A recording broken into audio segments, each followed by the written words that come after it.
Sega.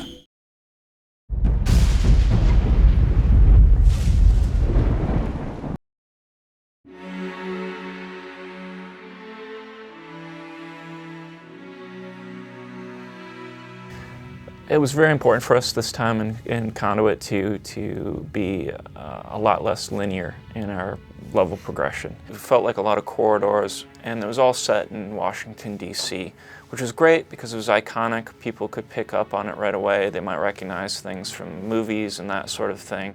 But the downside of that is you're fighting in a lot of spaces that feel the same, and you don't feel like it's a big open world at all. In Conduit 2, we wanted it to feel much more realized with events going on around you, a lot more wow moments of things that the player can choose to interact with or not. You can actually track your missions through your user interface. You can see what objectives you've completed and what objectives are coming. And then also you can, as you're scanning items using your ASE and earning credits for those items, you can go into the user interface and you can view every item that you've scanned, learn a little bit more about the backstory, and we've just done, I think, a way better job this time at just fleshing things out so that it's more obvious to the player what they're supposed to do, where they're supposed to go next, and then there's just a way better record of the things that you've done, so it just feels like a way more robust experience this time. As you're progressing through the game, you can choose which order you go into a mission through a hub system, as opposed to, again, being forced to go down a singular path. Those were all things that were really critical to us to make the game feel more alive, and that all came from fan feedback. So we really wanted to listen to them and hear what they had to say and apply it to what we were doing.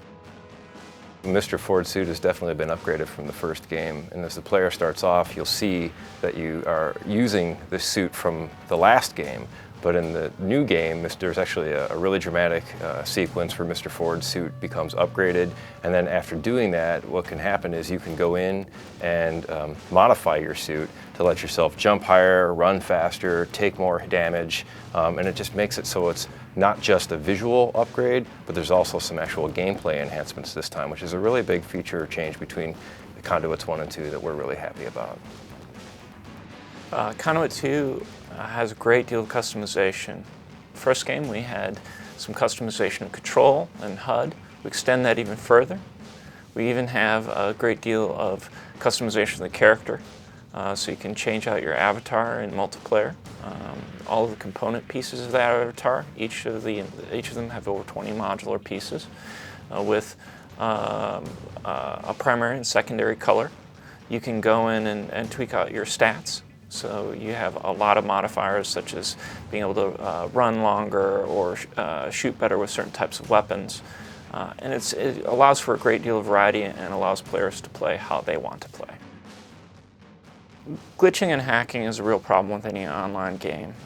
You have issues with folks coming in and disrupting the play experience for people that legitimately purchase the game.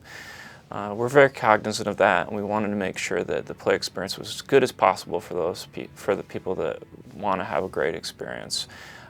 So we have patching and updates that will go on throughout it, and we've been a lot more airtight in that experience, making sure that those exploits aren't quite as obvious to people that might want to be more nefarious in their online exploits.